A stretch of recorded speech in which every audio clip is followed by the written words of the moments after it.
Hello, I'm Chris Bagwell. This is my CIT 365, my first console application. So here's a run through of it working. So here's my main method there. My variables to store my name and my location. My variable to store today's date. A variable for Christmas's day for this year, 2023. Today's date, again, I guess I could have just done the same thing.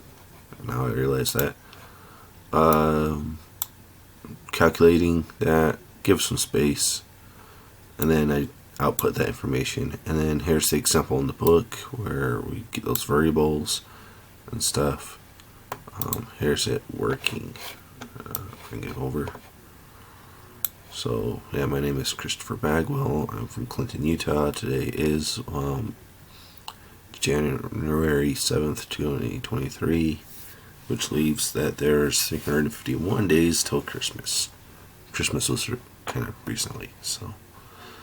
And if we do 2 and 1, so how many meters is 2 meters, and then length of wood is 19.5 feet, and glass is square, 4 square meters. That is my project. I hope you like it.